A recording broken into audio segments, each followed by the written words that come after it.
Funny how I can finally breathe now that you're gone.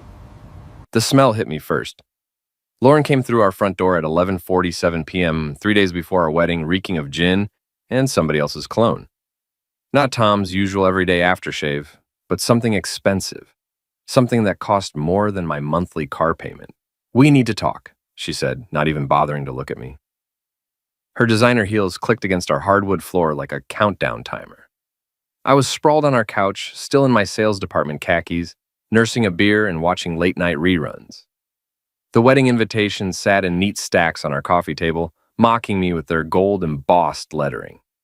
300 guests, $12,000, my life savings. "Let me guess," I said, taking another sip.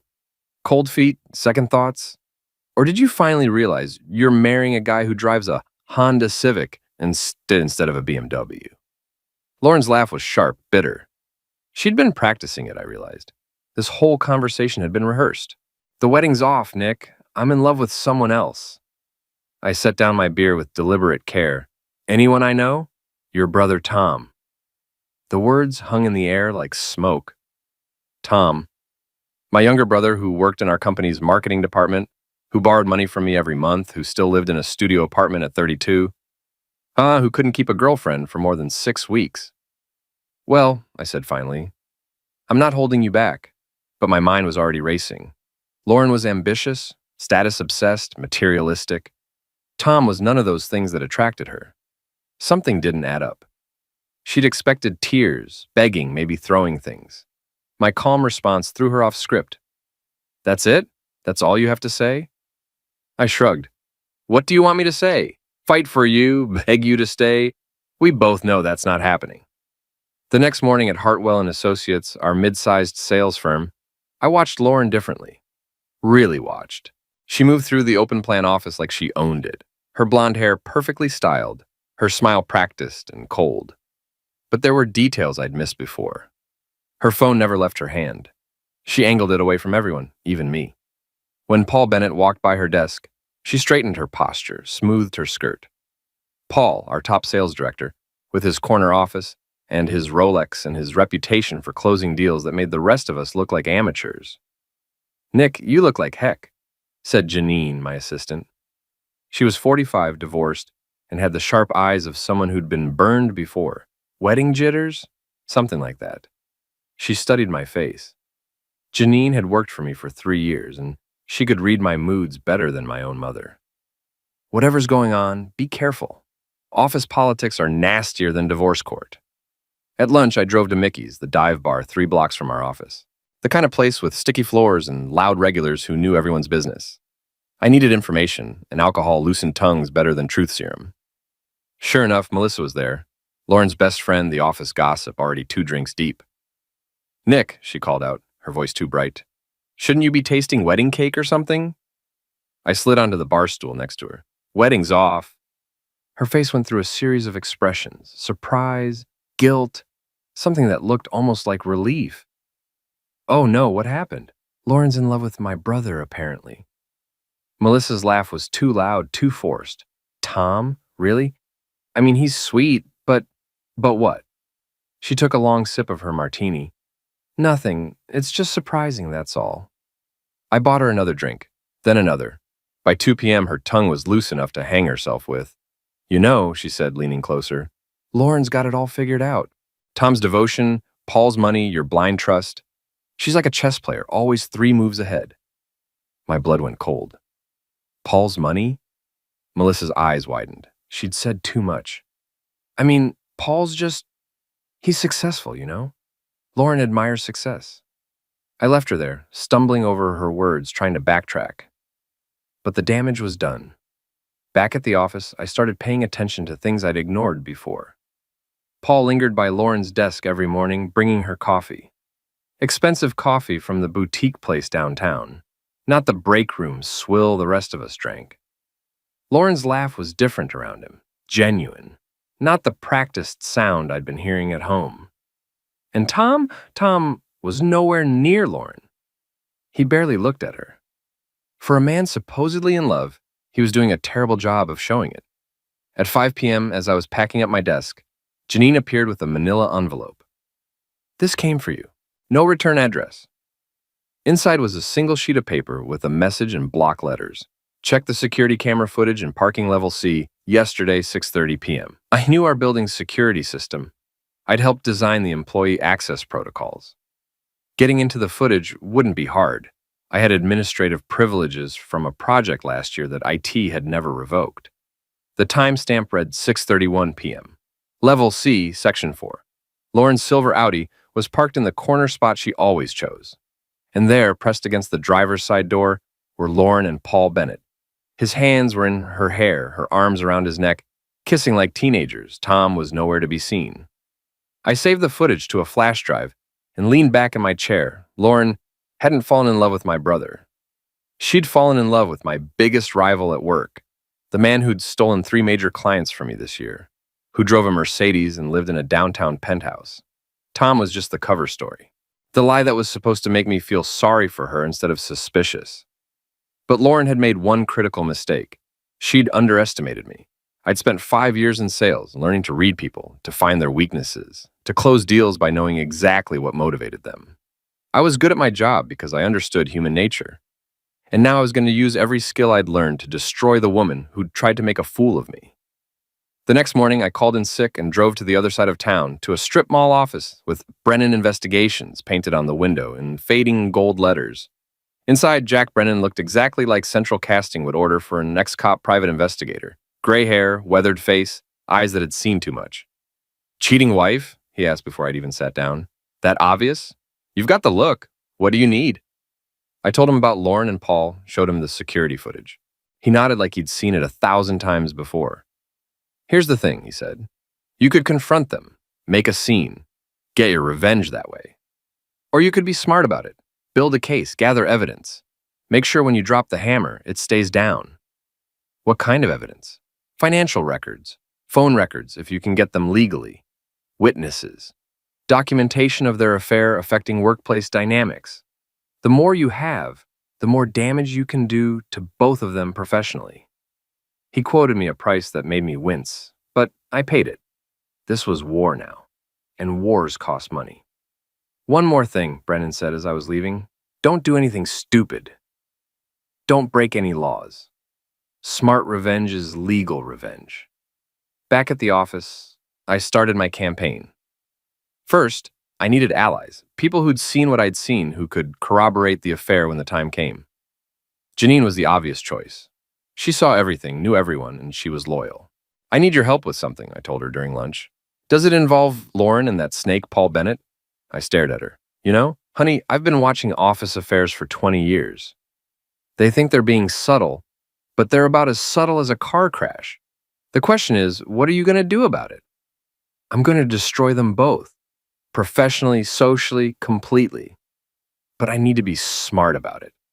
Janine's smile was sharp as a blade. Count me in. The plan started small. I began documenting everything. Times, dates, witnesses. Lauren leaving early for client meetings that didn't exist. Paul's calendar being mysteriously free during the same hours. The way they looked at each other during staff meetings. I also started playing the sympathy card.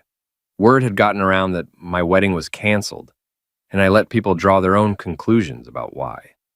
Poor Nick, left at the altar by his ambitious fiancée. The office rallied around me in small ways, invitations to lunch, offers to grab drinks after work, genuine sympathy that I banked like currency. Meanwhile, I was gathering intelligence. I learned that Paul had expensive tastes and mounting debts. The Mercedes was leased, not owned. The penthouse apartment was stretching his finances thin. He needed the commission from big sales to maintain his lifestyle. So I started sabotaging his deals. Nothing illegal, nothing traceable. But I had relationships with clients, inside information about their needs and concerns. A word here, a suggestion there, and suddenly Paul's sure-thing contracts were falling through. His closing rate dropped from 80% to 45% in 2 weeks. I watched him get more desperate, more aggressive. He started working longer hours, making more calls, pushing harder. The stress was showing. Dark circles under his eyes, short temper with colleagues, visible anxiety during client presentations. Lauren noticed too. I saw them arguing in the parking garage, their voices echoing off concrete walls. She was worried about his performance affecting their future plans, whatever those plans were. That's when I decided to accelerate the timeline. I'd kept Lauren's laptop password from when we lived together. She never changed it, too confident in her own security. While she was in a client meeting, I borrowed her laptop for 10 minutes and installed tracking software. Nothing illegal, just a program that logged websites visited and applications used. Within a week, I had a goldmine of information. Personal emails between Lauren and Paul discussing their relationship. Financial planning documents for their life together. And most damaging of all, emails about manipulating me and Tom to cover their tracks. One email made my blood boil. Nick is so predictable. Feed him the story about Tom. Let him feel betrayed but not suspicious. He'll be hurt but won't dig deeper. Tom's too stupid to contradict the story, and by the time anyone figures it out, we'll be long gone. They'd planned this. Every detail, every lie, every manipulation. I wasn't just a casualty of their affair. I was a mark in their con game. But they'd made one crucial error. They'd underestimated their mark. I printed everything, saved copies to multiple drives, and prepared for the next phase. It was time to bring in more players. Mason Webb, our HR director, was a by-the-book company man who took policy violations seriously, especially when those violations involved senior staff members and conflicts of interest. I scheduled a meeting with him, armed with documentation. I want to report a potential ethics violation, I said, sliding a folder across his desk. Mason reviewed the evidence. Photos of Paul and Lauren together, documentation of their relationship affecting workplace dynamics, records of Paul's declining performance correlating with increased personal stress. This is serious, he said. Relationships between supervisors and subordinates require disclosure. If they've been hiding this, there's more, I said. I have reason to believe Paul Bennett has been sharing confidential client information with Lauren to help her close deals. Conflict of interest, possible breach of client confidentiality. It wasn't entirely true, but it wasn't entirely false either. I'd seen Lauren's sudden success with clients who'd previously worked with Paul. The implication was enough to trigger an investigation. I'll need to look into this immediately, Mason said. This could be grounds for termination if proven. I left his office feeling lighter than I had in weeks. The wheels were in motion. That evening, I went back to Mickey's bar. The regulars were in full gossip mode, and I'd learned that buying a few rounds could unlock any secret in town. You hear about that fancy sales guy, said Rick, a construction worker who'd done renovations on our office building? The one with the Mercedes? Paul Bennett? I asked innocently. That's the one. Word is, he's been parking that car in some interesting places. My buddy works security at the Marriott downtown. Says he's seen that Mercedes there every Tuesday and Thursday afternoon. Same time, same spot. I bought Rick another beer and filed away the information. Tuesday and Thursday afternoons, when Lauren had client meetings and Paul's calendar showed off-site appointments. The Marriott, room service receipts would show 2 meals, hotel security would have footage, credit card records would prove Paul was paying for the room. I called Brennan the next morning. I need you to verify some hotel records, I said. That's going to cost extra. Bill me. By Friday, I had everything. Hotel receipts, security footage, credit card statements showing a pattern of deception going back 4 months. Paul and Lauren had been planning this long before my wedding was even scheduled. They'd been living a double life, playing me for a fool while building their escape plan with my own money. Lauren had been using our joint account to buy gifts for Paul, expensive dinners, even lingerie I'd never seen her wear. The betrayal was complete, calculated, and cruel. But now it was my turn. Monday morning, I arrived at the office early and went straight to Paul's corner office. He was already there, tie loosened, stress etched across his face. His latest deal had fallen through over the weekend, another one of my subtle sabotage efforts. Paul, we need to talk, I said, closing his door behind me. He looked up, irritated. I'm busy, Nick. Whatever it is, it's about Lauren. His face went pale. What about Lauren? I sat down across from his desk and smiled. I know about the affair. I know about the hotel rooms. I know about the lies you've been telling and the lies she's been telling. I know everything. Paul's mouth opened and closed like a fish. He was calculating, trying to figure out how much I actually knew versus how much I was bluffing. I don't know what you're talking about. I pulled out my phone and showed him the security footage from the parking garage. His face crumpled. Look, Nick, it's not what you think. It's exactly what I think. You've been screwing my fiancée for 4 months, using me as cover while you plan your little love nest. The question is, what are we going to do about it? Paul straightened in his chair, trying to regain some composure. What do you want? I want you to end it. Today. Tell Lauren it's over, that you're not leaving your wife, whatever story you need to tell. But it ends now. And if I don't, I leaned forward. Then HR gets a very interesting package of evidence about ethics violations, conflict of interest, and misuse of company resources. Your wife gets copies of hotel receipts and security footage. And every client you've been courting gets an anonymous tip about your professional reliability. Paul's face went red. You can't blackmail me. I'm not blackmailing you. I'm offering you a choice. End it quietly, and maybe we can all move on. Keep it going, and I'll destroy you both. He was quiet for a long moment, staring at his hands. When he looked up, there was something desperate in his eyes. You don't understand. Lauren and I, we're in love. Real love, not like whatever you two had. I laughed. Actually laughed. Real love? Paul, she's using you just like she used me. You think you're special? You think you're the first guy with money she's targeted? That's not true. Ask her about Marcus Rodriguez. Paul's face went blank. Who? Her ex-boyfriend from 2 years ago. Married, wealthy, promised to leave his wife for her. Sound familiar? Or what about David Chen, the lawyer she was seeing before she met me? Same story, same promises, same ending. I was making it up, but Paul's expression told me I'd hit close to the truth. Lauren had a pattern, and Paul was just the latest mark. You're lying. Ask her, tonight. Ask her about her relationship history.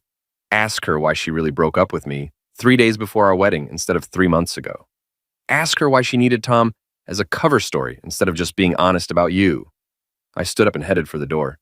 You've got until 5 p.m. to decide. End it or I end both of you. I left him there, staring at his desk, his perfect world cracking around the edges. Next stop was Lauren's desk. She looked up as I approached, her smile automatic and false. Nick, what are you doing here? I thought you were taking time off to deal with everything. I was, but I had an interesting conversation with Paul just now. Her smile flickered. Oh, about what? About how he's ending your affair, today, permanently. Lauren's face went through a series of expressions, shock, fear, anger, calculation. She settled on indignation. I don't know what you're talking about. Sure you do. The Marriott, Tuesdays and Thursdays, room 412, his Mercedes, your Audi, 4 months of lies and deception. Should I keep going? She looked around the office, aware that people were watching. Our conversation was drawing attention, and Lauren hated being the center of negative attention. We can't talk about this here, she hissed. Why not? Afraid people will find out what you really are? Nick, please, let's go somewhere private. No, I'm done with private conversations with you. I'm done with lies and manipulation and being played for a fool. My voice was getting louder, and more people were looking our way. Lauren was trapped between her desk and the wall, and I was blocking her escape route. You want to know what's funny? I continued. Paul thinks he's special. He thinks you love him. But we both know the truth, don't we? You don't love anyone but yourself. That's not true. Then prove it. Choose. Right now, in front of everyone. Paul or me. Make your choice and live with the consequences. Lauren's eyes darted around the office. Everyone was watching now, pretending to work while straining to hear every word. This was better than reality TV.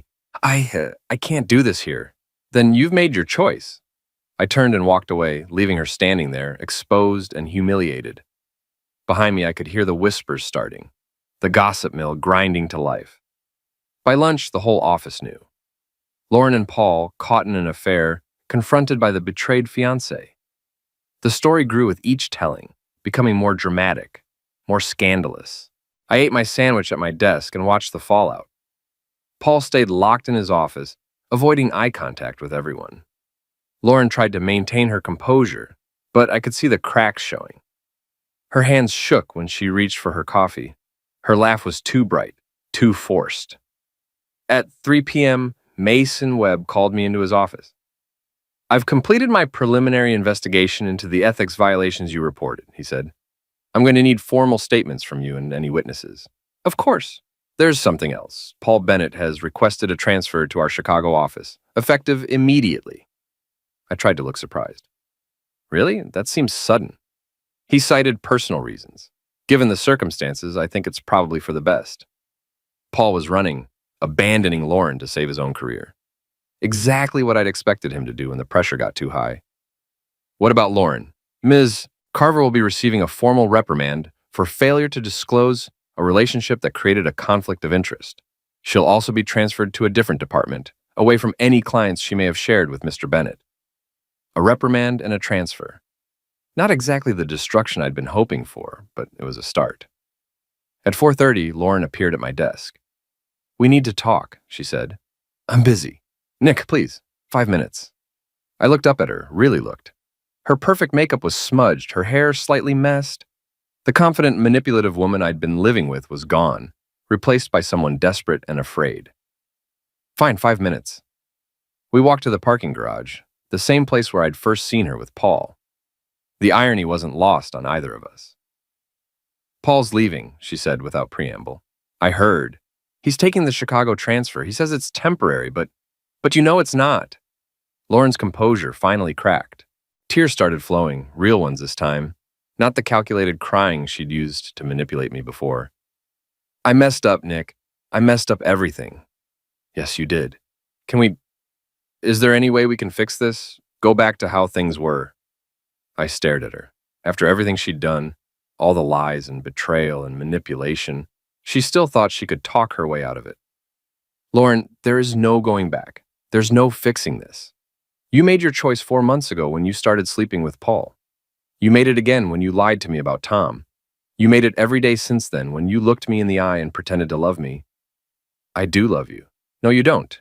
You love what I represented, security, stability, someone you could control. But you don't love me." She was crying harder now, mascara running down her cheeks. "What am I supposed to do now? Paul's gone. My job is ruined. Everyone knows what I did." "You're supposed to live with the consequences of your choices, just like I'm living with mine." I turned to walk away, but she grabbed my arm. "Please, Nick, I'll do anything. I'll make it up to you. I'll let go of me. I'm pregnant." The words hit me like a physical blow. I turned back to face her, my mind racing. What? I'm pregnant. 3 months along. 3 months. Right in the middle of her affair with Paul. The baby could be mine, or it could be his. Another lie, another manipulation, another way to control me. "Congratulations," I said. "I hope Paul's excited about becoming a father. Nick, please. The baby could be yours. Could be, might be, maybe.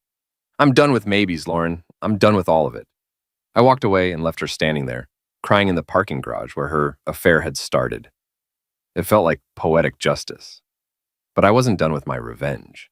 Not even close. The pregnancy bombshell should have been Lauren's ace in the hole, her final manipulation to reel me back in. But I'd learned to think 3 moves ahead, just like she had. The next morning, I called Brennan. "I need a paternity test," I said. "Prenatal or postnatal?" "Prenatal. And I need it done quietly, without her knowledge if possible." "That's tricky, but not impossible. There are ways to get DNA samples for testing. Hair from a brush, saliva from a drinking glass. It'll cost extra." "Do it." While Brennan worked on that angle, I focused on the office dynamics. Paul's sudden departure had left a power vacuum in the sales department, and I intended to fill it. I started reaching out to his abandoned clients, offering to take over their accounts personally. "I want to ensure continuity of service during this transition," I told Mason Webb. Paul's departure was so sudden. His clients need reassurance. Mason agreed. Within a week, I'd absorbed 3 of Paul's biggest accounts and their substantial commissions. Lauren watched from her new desk in customer service, her face a mask of barely controlled rage. But the real blow came when Brennan called with the paternity results. "The baby isn't yours. DNA doesn't match. Want me to run it against other samples?" "What other samples?" "I might have been able to collect some material from Paul Bennett's office before he left. Hypothetically speaking." I smiled. Brennan was worth every penny I was paying him. "Run the test." 2 days later, he called back. "Congratulations, you're not the father, but neither is Paul Bennett. The baby belonged to someone else entirely. Lauren had been juggling at least 3 men, maybe more. The pregnancy wasn't a tool to manipulate me or Paul. It was evidence of an even deeper deception. I had the proof printed and sealed in an envelope. Then I made some phone calls. First, I called Tom. "We need to talk," I said, "about Lauren and what she told you." We met at Mickey's that evening. Tom looked terrible, guilt and confusion written across his face. "Nick, I'm so sorry about everything. I never meant for it to happen. Tom, stop. Lauren lied to both of us. You're not the father of her baby, and you're not the reason she left me." I showed him the paternity results and the evidence of her affair with Paul. Tom's face went through a series of emotions: relief, anger, betrayal. "She used me," he said finally. "She used both of us. The question is, what are we going to do about it?" Tom's anger was building, the same slow burn I'd felt when I first discovered the truth. "What do you have in mind?" "Public humiliation, complete social destruction. Make sure everyone knows exactly what she is." "Count me in." Next, I called Lauren's parents, Richard and Margaret Hartwell, Old Money, Connecticut, the kind of people who valued reputation above everything else. They'd paid for half the wedding, and they weren't happy about losing that investment. "Mr. Hartwell, I think you should know some things about your daughter's recent behavior," I said. I arranged to meet them at their country club, a place where gossip traveled faster than wildfire and reputations could be destroyed over lunch. I brought evidence: photos, documents, paternity results. I laid it all out like a prosecutor presenting a case. "Lauren has been conducting multiple affairs," I said. "She's pregnant with a child that belongs to neither me nor Paul Bennett. She's been lying to everyone, manipulating situations for her own benefit, and using family connections to cover her tracks." Margaret Hartwell's face went white. This is unacceptable. "I thought you should know before word gets out publicly," which it will eventually. Richard Hartwell was already calculating damage control. "What do you want from us?" "Nothing. I just thought you deserved the truth, but I knew what would happen. The Hartwells would cut Lauren off financially, socially, completely. They couldn't afford to have their family name associated with scandal. The final piece of my plan involved Melissa, Lauren's gossipy best friend who'd already revealed too much at Mickey's. I knew she was the weak link, the one who couldn't keep secrets when she was drinking. I arranged to accidentally run into her at the bar on Friday night. She was already 3 drinks deep when I arrived. "Nick, how are you holding up? This whole thing with Lauren must be so hard." "I'm managing. Though I have to admit, some of the things I've learned recently have been surprising." "Like what?" I bought her another drink and let the alcohol do the work. "Well, the paternity test results for one thing." Melissa's eyes widened. "Paternity test? You didn't know? Lauren's baby isn't mine or Paul's. Turns out she was seeing someone else entirely." "Who?" I shrugged. "She won't say. But the DNA doesn't lie." Melissa was drunk enough to be indiscreet, but sober enough to understand the implications. This was the kind of gossip that could destroy someone completely. "Oh my God, Lauren doesn't know you know, does she?" "Not yet, but she will soon enough." I left Melissa at the bar, knowing she'd be on the phone within an hour, spreading the news to everyone in her contact list. By Monday morning, the entire office would know that Lauren's baby belonged to a mystery man, that she'd been lying to everyone about everything. The trap was set. All I had to do was to wait for Lauren to walk into it. Saturday morning, my phone rang. "Lauren, we need to talk, now. I'm busy. Nick, please. Melissa called me last night. She said you told her about the paternity test." "Did I? I don't recall. You know the baby isn't yours." "I know a lot of things, Lauren. The question is, what are you going to do about it?" There was silence on the other end of the line. Then quietly, "What do you want?" "I want the truth. All of it. Who's the father? How long has this been going on? How many other lies have you told?" I can't do this over the phone." "Then don't. Live with the consequences." I hung up and turned off my phone. Let her sweat for a while, wondering how much I knew, how much damage I could do. By Sunday evening, I had my answer. Lauren showed up at my apartment, looking like she hadn't slept in days. "The father is Marcus Rodriguez," she said without preamble, "a client from 6 months ago. It was supposed to be a one-time thing, but Marcus Rodriguez, a married real estate developer with a reputation for aggressive business practices and expensive tastes. Exactly Lauren's type. Does he know? No, and I'm not telling him. Why not? Because he's married, wealthy, and has no interest in complications. The baby would ruin everything for him. So you thought you'd pin it on me instead? Lauren's face crumpled. I was scared. I didn't know what else to do. You could have told the truth. The truth would have destroyed everything. The truth is destroying everything, just slower than it would have otherwise. I looked at her standing in my doorway, this woman I'd thought I loved, thought I knew. She was still beautiful, still polished, but now I could see through the facade to the desperate, manipulative person underneath. You're going to tell Marcus, I said. You're going to tell him he's the father, and you're going to deal with whatever consequences come from that. I can't. Then I will. Her face went pale. You wouldn't. Try me. Lauren stared at me for a long moment, seeing something in my expression that told her I wasn't bluffing. You've changed, she said finally. No, I've just stopped pretending to be someone I'm not. You should try it sometime. She left without another word. But I knew she'd be back. Desperate people always came back, looking for one more angle, one more manipulation, one more way to avoid facing the truth. I was ready for her. Monday morning brought the reckoning I'd been orchestrating for weeks. Lauren arrived at the office to find her world completely collapsed. The gossip mill had worked overtime all weekend, and everyone knew about the pregnancy, the paternity test, the multiple affairs. Whispers followed her through the hallways. Conversations stopped when she approached. The woman who'd once commanded respect and attention was now a pariah.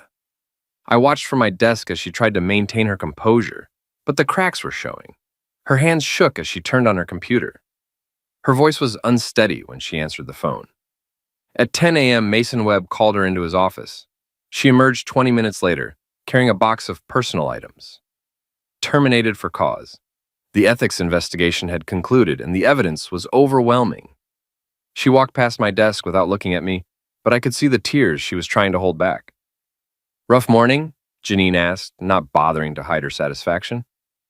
Justice has a way of working itself out, I replied. But Lauren's professional destruction was just the beginning. By lunch, her parents had arrived at the office building. I watched from the window as they confronted her in the parking lot. Richard Hartwell was red-faced, gesticulating angrily. Margaret stood rigid with disapproval. The conversation lasted 15 minutes. When it was over, Lauren was alone, and the Hartwells were driving away in their Mercedes.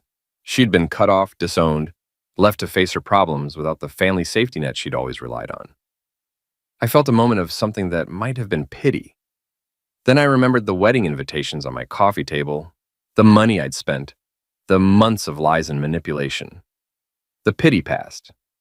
That evening I was at Mickey's celebrating my promotion. I'd officially been given Paul's old position in client list when Lauren walked in. She looked terrible. Her hair was unwashed, her clothes wrinkled, her makeup smeared. The polished facade had completely crumbled. She spotted me at the bar and walked over, ignoring the stares and whispers from the other patrons. Are you satisfied now? She asked. Getting there. You've destroyed everything. My job, my family, my reputation. Was it worth it? I turned to face her fully. You destroyed everything, Lauren. I just made sure people knew about it. I loved you. No, you didn't. You loved what I could give you. Security, stability, cover for your affairs. But you never loved me. She was crying now, but I felt nothing. No sympathy, no regret, no desire to comfort her. What am I supposed to do now? I have nothing left. Figure it out. That's what adults do when they face consequences for their actions. The baby is Marcus Rodriguez's problem. I called him this morning. Told him everything. He's expecting your call.